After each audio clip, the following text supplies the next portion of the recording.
The second hand on the wall clock made its small, polite jump and then held its breath again. Somebody had hung the clock too high for anyone to look at without tilting their head, so the room had learned the sound of it instead. The faint click, the thin spring returning, the soft, stubborn insistence that time could be measured in neat pieces. It never sounded it sounded like routine. A metal cup was set down somewhere behind me, then lifted again, then set down again, as if the table needed convincing it was real. A chair leg creaked once and stopped, like an animal warned by its own noise. In the corner, paper whispered against paper. One page smoothed flat, then smoothed again. The same motion repeated until the hand forgot why it started. Someone coughed into a sleeve with practiced restraint. Someone else answered the cough with a glance that didn't land. The air carried familiar smells: ink, damp wool, the faint sour trace of cigarettes that had been put out hours ago and still refused to be gone. The heat source, whatever it was, worked unevenly. One side of my face felt warmed, the other stayed cool, as if the room itself couldn't make up its mind.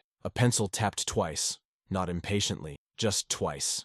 A small rhythm, like checking a pulse. From somewhere beyond the wall came the muffled scrape of boots on a corridor floor, then the soft clink of metal against metal, buckles, hooks. A door handle touched and let go. The footsteps didn't enter. They moved past, receded, returned faintly, then disappeared again. The building had that quality. Motion that never quite arrived. Sound that suggested decisions being made in rooms you were not invited into. I watched a man's hands because hands told the truth when faces tried to stay neutral. His fingers were nicked and dry at the knuckles, the kind of skin that split easily in winter. He held a folded message between thumb and forefinger, not reading it, just holding it as if the act of opening it might change what it said. The paper had been creased sharply, then flattened, then creased again in a different place. He had been worrying it without realizing, making and unmaking the same line. Across the table, another set of hands arranged objects into order. A ruler aligned to the edge, a small compass set beside it. A rubber stamp turned so its lettering faced perfectly forward. When the arrangement was complete, the hands paused, hovered, then adjusted the stamp by a fraction of an inch. The need for straightness had become something to hold on to. Somebody murmured a number under his breath, almost a prayer. Another voice answered with a sound that could have been agreement or could have been nothing at all. Then silence returned, settling in layers, not empty but occupied by listening. Outside, if it was outside, there was a low hum that rose and faded and rose again, as steady as a distant engine or a wind caught in a gap. It was hard to tell if it was always there, or if the mind simply placed it there to avoid the idea of true quiet. Every so often, the hum broke into a brief, higher note, like something turning, correcting, finding its track. A hand reached for the metal cup again. The cup came up, paused at the lips, then went back down untouched. The gesture was repeated, slower this time, as if rehearsing a normal action could summon normal conditions. Somewhere a drawer slid open, hesitated, slid shut again. No one spoke about it. No one asked what was being searched for. In a room like this, even curiosity had learned discipline. The clock clicked, another jump,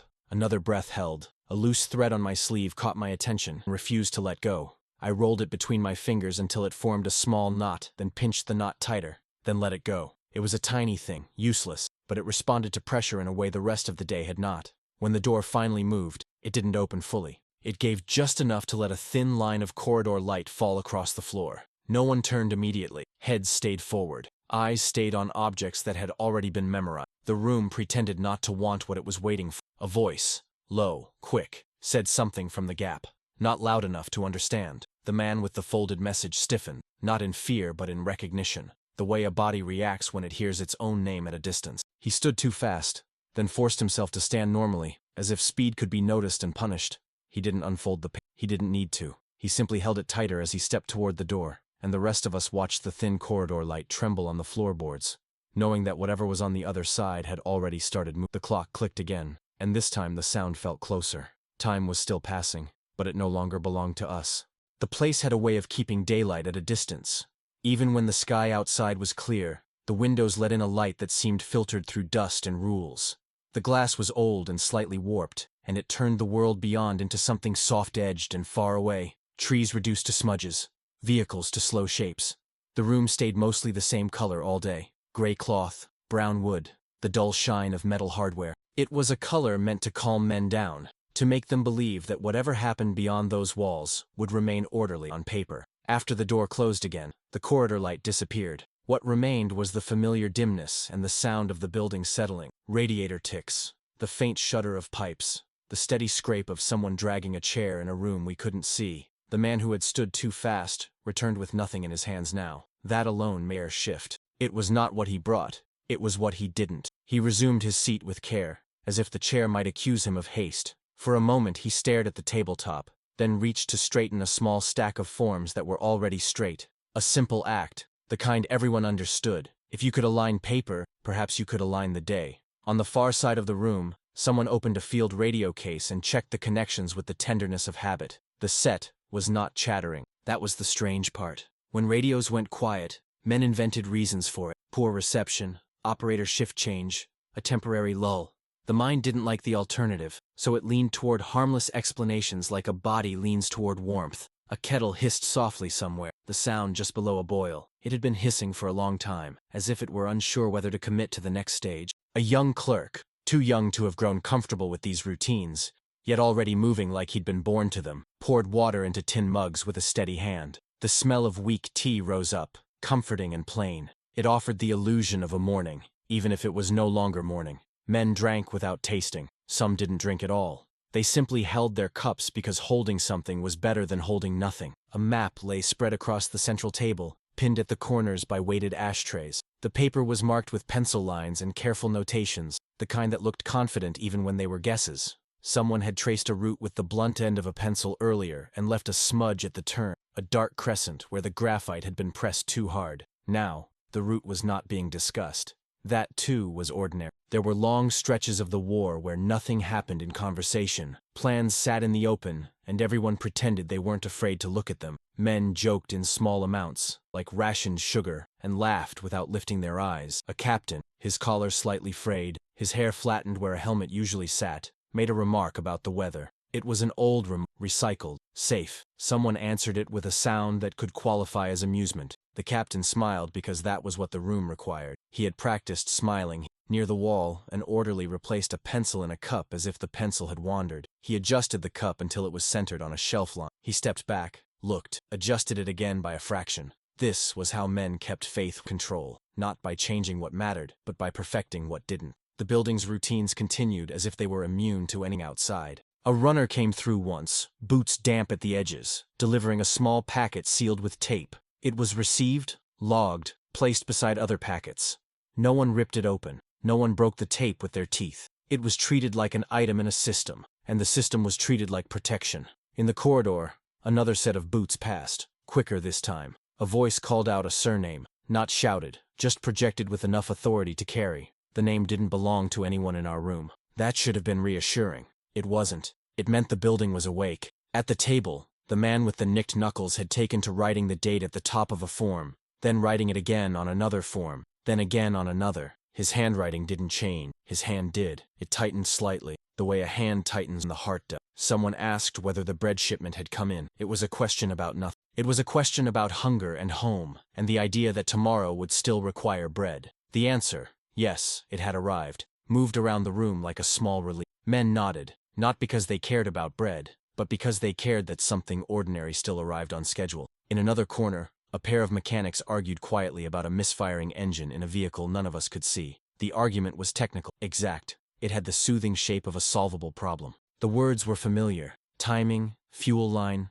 spark. Their voices made a little world where causes matched effects, where fixes worked. A clock clicked on. No one mentioned the silence on the radio. No one mentioned the way the hum outside had grown steadier, less like wind, and more like machinery settling into a consistent rhythm. No one mentioned how the light at the window, such as it was, had changed, less broad now, as if the day had narrowed. Every so often, someone would glance at the doorway, and then glance away again, embarrassed by his own reflex. It was the same kind of glance you saw at a bedside. Men looked, then corrected themselves, then tried to rejoin the conversation they were barely having. The optimism in the room wasn't loud. It wasn't speeches or promises. It was smaller than. It was a determined unwillingness to name what was pressing against the edges. It was the decision to comment on ink supplies instead of troop reports. It was the careful maintenance of politeness. It was the tea poured again, as if there were all the time in the world to steep it properly. Then the telephone rang. It wasn't dramatic. It wasn't the kind of ringing that belonged in theaters.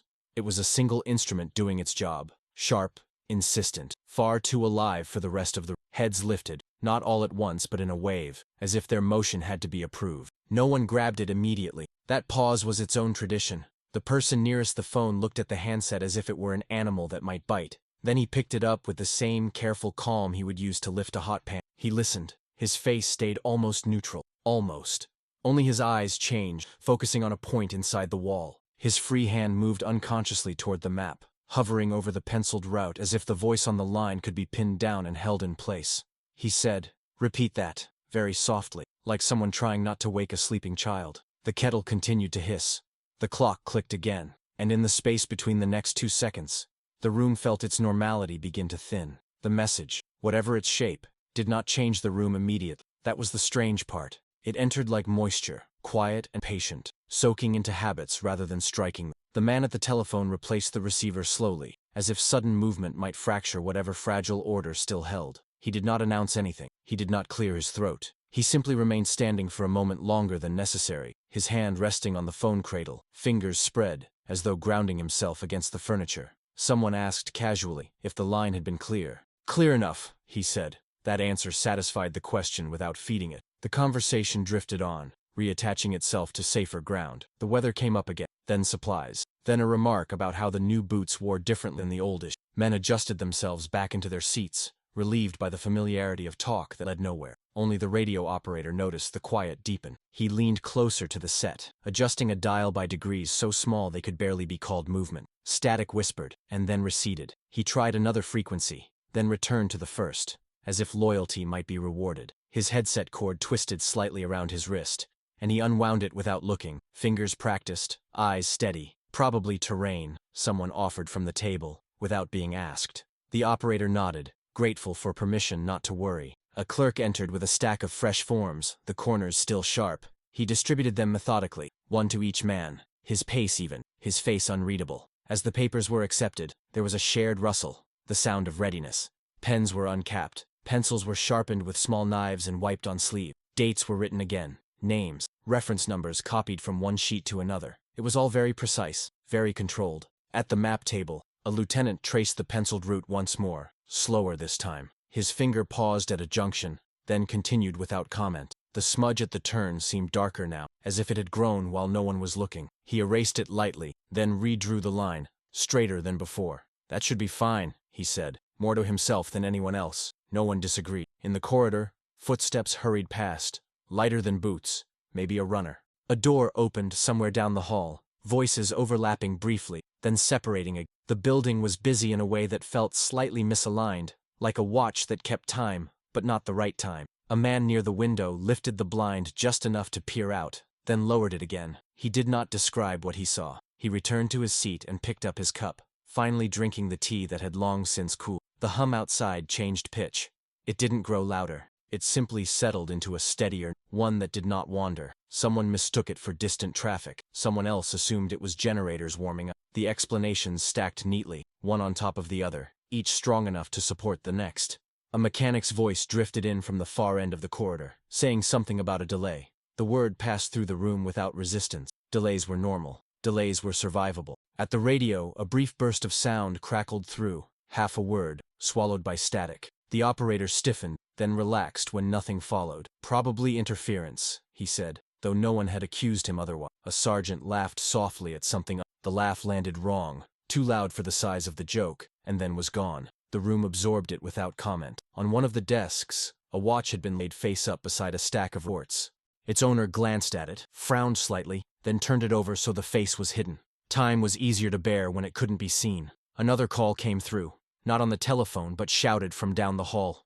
A request for confirmation. A name repeated twice. Someone answered back with a number. The exchange was brisk, efficient, unremarkable, and yet, several men paused in their writing afterward, pens hovering, as if the air itself had hesitated. The warning signs did not announce themselves. They were modest things. A message that did not arrive. A sound that lingered longer than expected. A form filled out too carefully. A glance exchanged and then deliberately broken. Each one alone meant nothing. Together they formed a pattern no one knew. The man with the nicked knuckles folded his completed papers and placed them neatly into an envelope. He sealed it, pressed the edge flat with his thumb, and wrote the address with unusual care. When he finished, he held the envelope for a moment, weighing it in his hand, as if it might answer him. Across the room, the kettle finally boiled over. steam spilling sharply into the air. Someone hurried to remove it from the heat, apologizing if the kettle had committed a social error. "It's fine," someone said. "It happens." The steam thinned and vanished. The smell of hot metal. The clock clicked again. This time, several heads turned toward it at once, then just as quickly turned away, as if they had all made the same mistake and were embarrassed to be caught making it together. Outside, whatever was moving did not slow. Inside, the work continued, smooth and uninterrupted, while the space between 1 second and the next grew quietly smaller. Time began to behave differently without announcing the change. Moments that should have passed unnoticed acquired weight. Small pauses stretched. Movements that once flowed now required intention. The room did not panic. It adjusted, the way a body adjusts to a tightening band without immediately recognizing a threat. The telephone sat untouched. No one stood near it any. Its presence was acknowledged only in avoidance, like a subject everyone agreed not to raise. The handset rested perfectly in its cradle, silent, obedient, almost reassuring in its stillness. A senior officer entered and removed his gloves slowly, finger by finger, laying them flat beside his cap. He surveyed the room without urgency, eyes moving from face to face, from table to map, from radio to window. Nothing in his expression suggested alarm. That alone carried authority. "We're waiting," he said, not as an instruction, but as a statement of fact. Waiting was something everyone understood. Chairs shifted as men made space for him at the table. He declined the seat with a small shake of the head and remained standing, hands resting lightly on the tables. The map lay between them like a shared responsibility no one wanted to claim fully. A junior officer cleared his throat and began to speak, then stopped. He adjusted his papers instead, aligning the corners. The moment passed. No one asked him to continue. At the radio, the operator removed his headset briefly, rubbing his ear as if circulation had been cut off. When he put it back on, he sat straighter, attentive, but restrained. Static murmured softly, then faded again into nothing. "Still nothing?" someone asked. "Still nothing," he replied. The answer was accepted without challenge. Outside the window, the light had shifted. It was thinner now, less forgiving, angled in a way that emphasized dust in the air and imperfections in the glass. Shadows leaned longer against the walls. The day felt as though it were being narrowed, compressed into a smaller space. A runner appeared in the doorway, breath controlled but quicker than before. He carried a slip of paper, folded once. He waited until he was acknowledged before stepping fully inside, as if crossing the threshold without permission might be improper. He handed the paper to the standing officer. The officer read once, then again. He did not react. He folded it neatly and placed it on the table, face down. "Thank you," he said. The runner hesitated, as if expecting more, then saluted and left. His footsteps retreated quickly this time, not lingering in the corridor. No one reached for the paper. Conversation resumed, though it had lost its rhythm. Words came slower. Jokes were abandoned halfway through. Even the familiar topic, supplies, maintenance, weather, felt thinner, like rehearsals performed without conviction. A man near the back of the room stood and stretched, rolling his shoulders as if easing stiffness. He checked his watch, frowned, then checked it again, as though the watch might correct itself if given a second chance. At the map, a finger hovered over a marked point and then withdrew. "We could still," someone began. He stopped himself, replacing the sentence with a cough. The officer did not look up. His gaze remained fixed on the tabletop, where the folded paper rested like a closed eye. "Let's not complicate," he said calmly. "Everything's already in motion." The phrase settled into the room with a quiet finality, not harsh, not dramatic, simply stated. A clerk made an entry in a ledger, the scratch of pen unusually loud in the silence that followed. He paused, then drew a careful line beneath the entry, as if separating what had just been written from what would come next. The hum outside deepened again, steady and unmistakable now. No one tried to name it. No one suggested it might be something else. The sound no longer invited explanation, it simply existed. At the radio, a sudden burst of static surged, sharp enough to make several men flinch. The operator froze, hand hovering over the controls. For a brief moment, a voice seemed almost there. Not words, just the shape of urgency. Then it vanished, swallowed whole. The operator exhaled slowly. "That was close," someone said, attempting reassurance. "Yes," the operator replied. "Close." The officer finally picked up the folded paper. He tapped it once against the table, aligning its edges, then placed it back where— "No changes," he said, though no one had asked for them. A decision hovered in the room, unspoken but present. It did not belong to any single person. It existed between them, sustained by routine, reinforced by order, protected by the idea that stopping now would require admitting something no one was prepared to admit. Outside, the light continued to narrow. Inside, Men adjusted their posture, their papers, their expressions, unconsciously preparing themselves for a moment they could still sense, but no longer quite reach. The window of possibility had not closed, but it was no longer wide enough for everyone to see it. No one could point to the moment it happened. There was no sound to mark it, no raised voice, no signal passed down the corridor. The room remained intact, the same chairs, the same map, the same clock insisting on its careful increments. And yet, something shifted its weight from one side of the day to the other. It began with a hand. The officer reached for the folded paper again, this time without ceremony. He opened it, read a single line, and then turned it face down once more. The motion was small, economical, practiced. He did not share what he had seen. He did not need to. The act of reading alone was enough. "Log it," he said. The clerk did not ask what. He wrote. Ink touched paper, a date, a reference code, a brief notation that meant nothing to anyone outside the room and everything to the system that depended on it. When the clerk finished, he blotted the page carefully, as if preventing a smear could still prevent other things. The telephone rang once. Not twice. Not long enough to be answered. It stopped on its own. Several men looked at it. No one moved toward it. The silence afterward was heavier than the ring had been, dense with implication, like the absence left when a door closes quietly behind you. At the radio, the operator adjusted his headset again. He didn't search for a signal this time. He waited for one. The difference mattered. Waiting acknowledged inevitability in a way searching did not. Outside, the hum resolved itself into a rhythm that could no longer be mistaken for coincidence. It wasn't louder, it was nearer. Not in distance, but in certainty. The sound had found its purpose. A sergeant entered with a clipboard, scanned the room, and checked off a final box. He paused, pen hovering, then made one last mark at the bottom of the... When he left, the door closed fully behind him. The latch clicked. That click was not loud. It was definitive. A man near the window tried to lift the blind again. It snagged briefly, then came up. What he saw caused no visible reaction. He lowered it just as carefully, smoothing the fabric flat with both hands, erasing the crease as though disorder itself were a threat. "Everything set?" someone asked quietly. The question did not demand an answer. It was a habit, like saying goodnight to an empty hallway. "Yes," came the reply. Another form was passed across the table, another signature added. The pen hesitated for the slightest fraction of a second before touching the paper, then continued.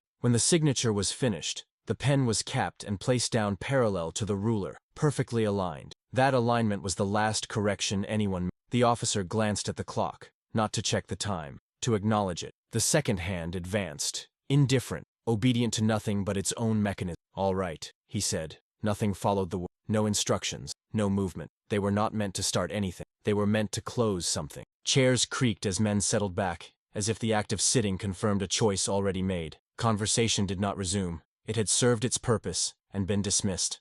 In the corridor, footsteps moved away from the room instead of toward it. The building exhaled, systems aligning, processes committing themselves beyond recall. At the radio, a faint tone emerged, steady, unbroken. Not a message, a confirmation of presence. The operator noted it without comment and stopped adjusting the controls. There was nothing left to adjust. The envelope sealed earlier was collected and placed into a tray marked for dispatch. A runner would take it soon, or maybe he already had. The exact moment no longer mattered. The kettle, forgotten, sat cold. The map remained open, the route unaltered, the smudge still faintly visible beneath the pencil line. No eraser touched it this time. No one said it was too late. No one said anything at all. The room did not feel dramatic. It felt concluded. And somewhere beyond the walls, beyond the explanations and the careful handwriting, momentum crossed its own quiet threshold and did not look back. The room did not empty. That was the first thing that felt wrong, though no one said it. In other moments, after decisions, men dispersed. They went to other rooms, other tasks, other versions of themselves. Here, they stayed. Chairs remained occupied. Hands remained folded or resting on paper. The air itself seemed unwilling to move them along. The clock continued its work. The second hand advanced, paused, advanced again. Each motion was precise, untroubled, as if it had never learned the meaning of consequence. Someone counted the seconds without realizing it, lips barely moving, stopping only when he noticed what he was doing. Breathing became audible in places where it hadn't been before. Not heavy breathing, just the quiet proof that bodies were still here, still functioning, still unaware of how close they were to becoming part of a record instead of a room. The radio's steady tone persisted. It was not a warning. It was not a message. It was simply there. A thin line of sound connecting this place to another place that could no longer answer back. The operator listened without touching the controls, afraid that even a small adjustment might break the illusion of balance. At the table, The officer remained standing. He had not moved since saying the last word. His hands rested on the wood, palms down, as if feeling for vibration. His face was composed, professional, almost distant. Only his jaw betrayed him, tightening once, then relaxing, like a muscle correcting itself. A clerk gathered a few loose papers and stacked them. He aligned the edges with the side of the table and pressed them flat with the heel of his hand. When he finished, he left them there instead of filing them. There would be time for filing later, or there wouldn't, no one asked.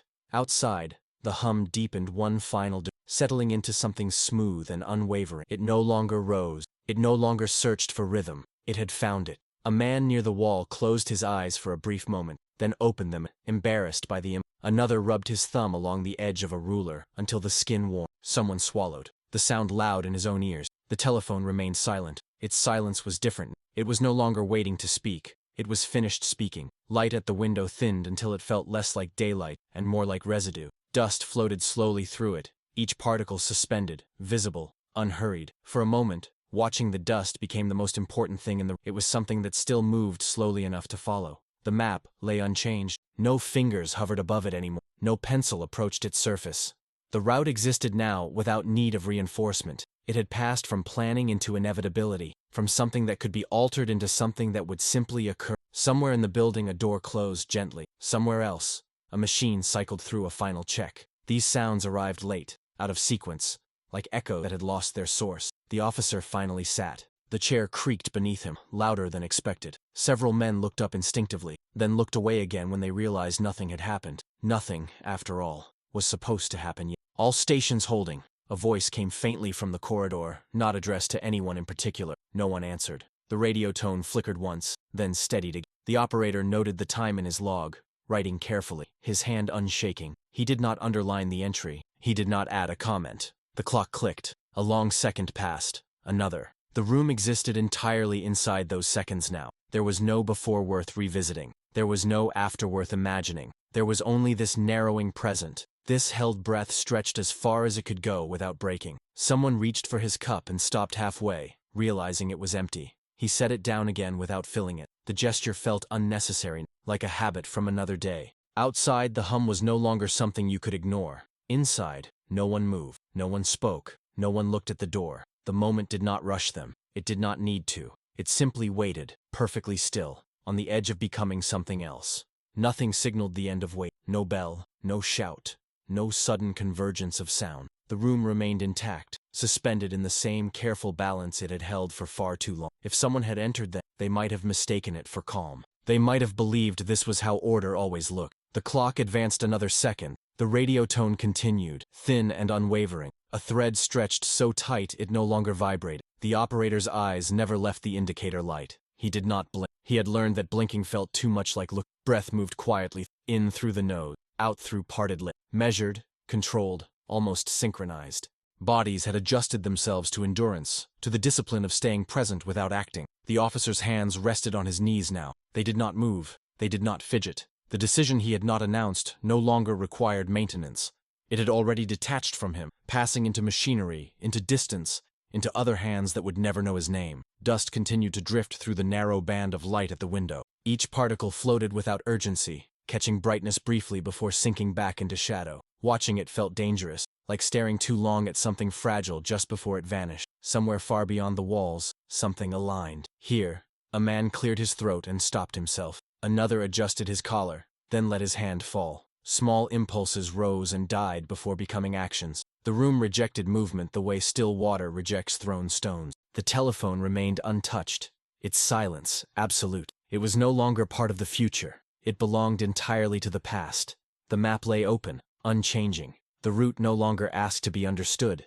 It existed on its own terms now, independent of eyes or intention. Ink and graphite had done their work. The hum outside held steady. The clock clicked again. No one marked the time. No one recorded the second. The act of measuring felt irrelevant, almost intrusive. Time was no longer something passing through the room. It was something the room was trapped inside. The radio tone wavered, just once, then returned, firmer than before. The operator inhaled. The officer closed his eyes briefly, not in fear, not in regret, but in acknowledgement. When he opened them, the room looked exactly the same. Chairs, paper, wood, light, waiting. The breath everyone had been holding reached its furthest point and could not be held any longer. And just before it had to be released, everything stopped.